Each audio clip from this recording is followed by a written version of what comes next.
Hello, good afternoon guys. Today magluluto tayo ng bangos, sinabawang bangos na may puso ng saging. Yan guys. Puso ito ng saging na saba. Ito na yung pwedeng gamitin guys. Kasi yung ibang puso ng saging, ano yun siya, di siya pwede parang mapakla or mapait siya. So ito dapat yung puso ng saging na saba ang gamitin. So ang ingredients ay, ano lang guys, yung number 1 na ingredients guys ay yung tanglad. Ito, lemongrass. And then, kailangan yung ano natin guys, yung tomatoes natin, kamatis, yung lutong-luto na, yung ripe tomatoes. So, dapat mas ripe pa dito para masarap yung sinabawang bangos. At, meron din tayong isang buong sibuyas and luya or ginger. And then, salt. So, yan lang yung ingredients natin sa sinabawang bangos na may puso ng saging. Tapos, asin lang guys. So, authentic lahat guys yung ano natin. Authentic yung taste ba? Original taste. Yung natural taste lang guys. Yung walang mga chemicals. So, para healthy to guys. Healthy lang tayo. So, now, gagawin natin guys. I-slice natin tong sibuyas muna. Okay? Yung sibuyas. So, ganyan lang.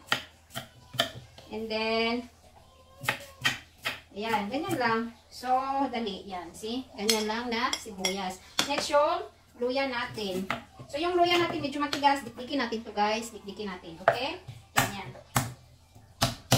Gamit lang yung kamay natin guys.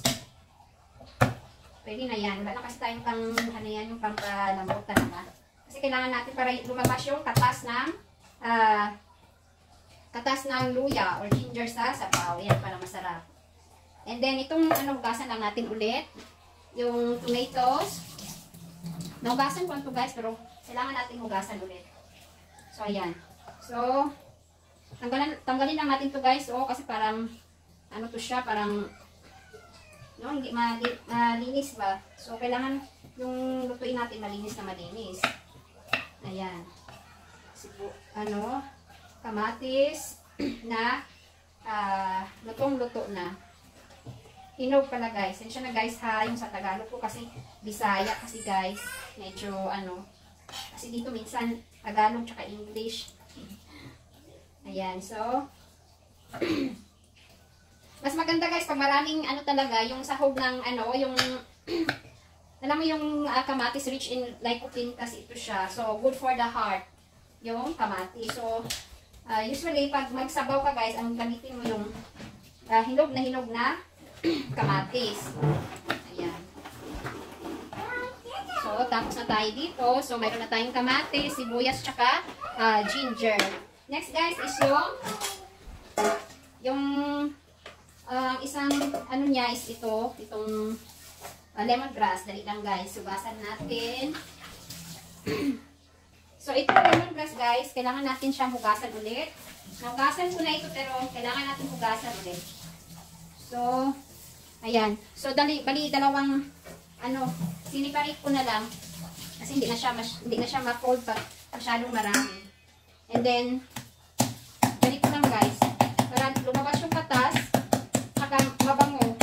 Yung aroma ng sabaw natin is talagang masarap na masarap dahil sa tanglad. Alam niyo yung tanglad kasi din ito gamot para sa high blood, hypertension, no? Lemongrass is good for hypertension. Tapos talagang it's really good for our overall health na rin yan. So, ganyan na ang pag-fold. Ganyan guys. And then, kuha lang dito ng kalahati. I-fold lang ganyan. Then, ganyan. Ganito lang. So, ayan.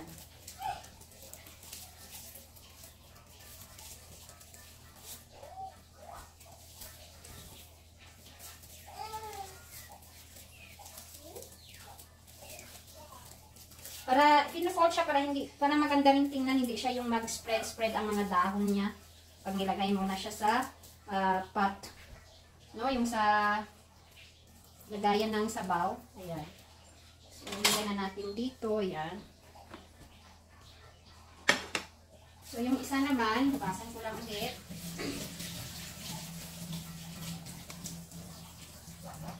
Ayan. So,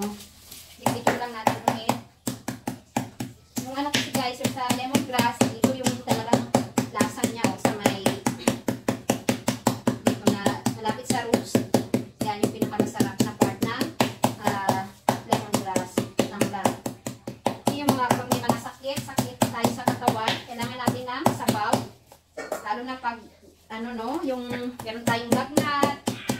Lagi tayong naghanap ng sabaw. Fish soup, chicken soup, yan. So, hindi talaga nawawala yung lemongrass pag nagluluto tayo ng sabaw. Ayan. So, yeah. I-fold lang natin dito yung half ng dahon. Ganyan lang. Ayan. And then, yung isa na naman. Ayan. So, after nito guys, magpakulo ka na lang. May pinakulo na akong tubig kanina. I think nag-boil na rin siya. So, ilagay na natin itong mga sahog. No, yung kamatis, kamatis, sibuyas, tsaka yung ginger natin, and itong, ito lang yung, guys, yung sahog niya lang, okay na, masarap na. Basta ang importante dito sa may sinabawang bangus na may puso ng saging is yung, yung kamatis. Dapat hinog na hinog ang kamatis. Yan yung, ito yung nagpapasarap. So, dali lang guys. Puntahan natin yung boil ko na tubig. So, kumukulo na yung tubig, guys. Ilagay na natin yung first is yung yung lemongrass. Okay? Lemongrass. So, yan yung boiled water. And then, lemongrass. Next sa lemongrass, guys, ilagay natin yung sibuyas, luya, and then yung kamatis. Ayan. So, let it boil for like mga 5 minutes, guys. After that, ilagay na natin yung bangos, yung milkfish. So, lagyan natin ng salt. So, paboil lang natin, guys. So, ayan, guys. Kumukulo na siya. Okay, mix na natin. So, ayan. Superfood. Very healthy soup, guys. Lalo na pag malamig ang panahon. Ang sarap humigop ng sabaw. Okay, guys. Ayan na siya. Kumukulo na, guys. So, i-mix lang natin. Ayan. Superfood. Very healthy soup, guys. Lalo na pag malamig ang panahon, laging umuulan. Pag, pag dinner na or pag, good for, kasi ito siya yung sa, yung dinner ba. Kasi pag gabi na, hapon na, sobrang lamig. Let's try. Pwede na, guys.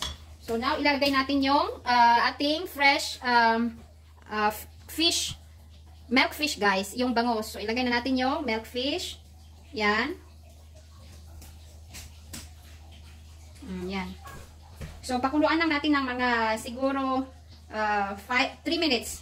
So, dapat mga 2 to 3 minutes ilagay na natin yung puso ng saging. Banana blossom. Dahil lang. Okay, guys? So, takpan muna natin, guys. Pakuluan ng mga 2 minutes. So, ngayon, guys, since nilagay na natin yung bangos, next, itong puso ng saging. Okay? Tanggalan natin to. Itong pinaka, niya, yung matigas kasi po siya. Ang kinuha lang dito, guys, yung soft na part ng banana blossom. Okay? Tanggalin natin to. Ayan. Para sa amin kasi, guys, yung the best match ng bangus, guys, is itong puso ng saging. Sarap talaga siya. I-try nyo, guys. Super sarap. So, ayan. Tanggalan na natin. Malapit na tayo sa may pinaka soft part ng ayan.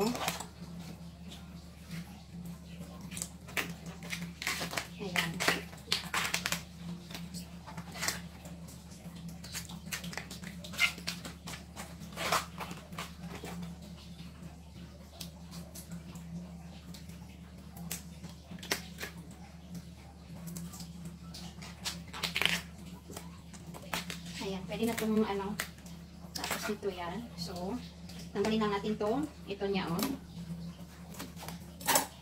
Hugasan lang natin.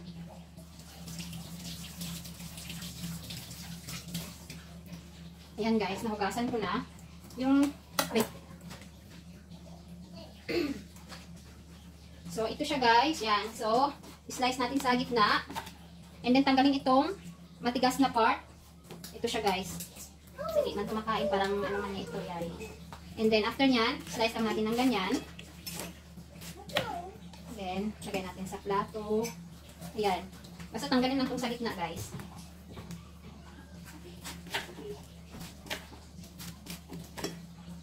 So after na ma-slice lahat, pwede na ito siya ilagay sa sabaw. Ayan. Ito na siya guys. Ayan guys, ilalagay na natin to. Puso ng saging or banana blossom. Ayan. Masyado yatang marami. Pero pwede na yan siya guys. So let it boil. Siguro mga 10 minutes guys. Mga 10 minutes. Okay? And then, dagdagan lang natin ng salt. Kasi tinikman ko kung kulang ang salt.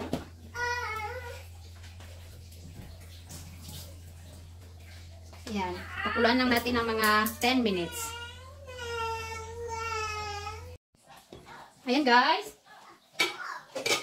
So, after 5 minutes, tingnan muna natin guys. Yung luto natin.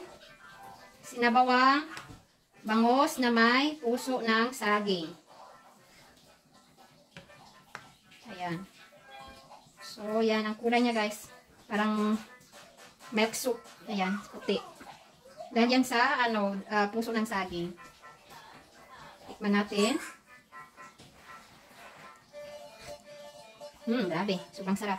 Mas masarap to guys kapag may yung yung green na sili na mahaba. Yung para sa sabaw talaga. Yun. Grabe. Super sarap. Ito kasi guys, hindi ko nilagyan dahil mayroong mga bata. So, ayan yung bangus natin. Okay pa naman siya. Hindi pa siya durog. So, ano na lang natin dito yung hintay natin maluto ang puso ng saging. So, kailangan lutong-luto siya para pagkainin mo siya, malambot na. Tignan natin.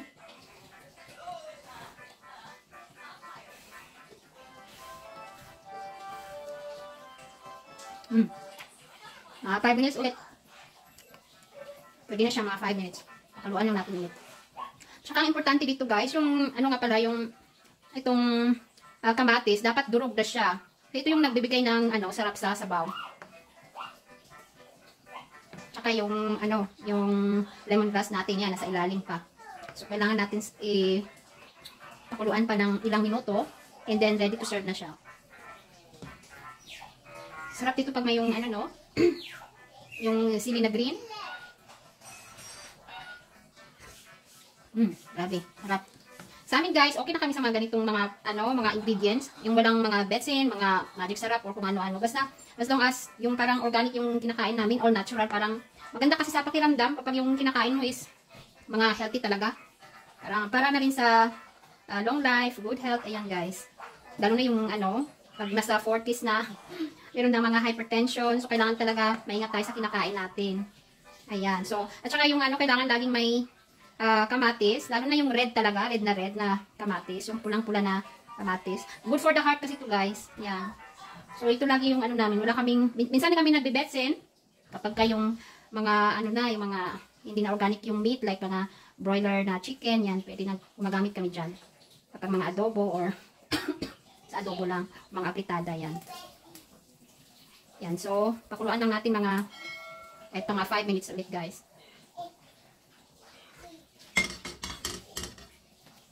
Yan. So, this is it guys. Please don't forget to subscribe guys. Thank you for watching. God bless you all.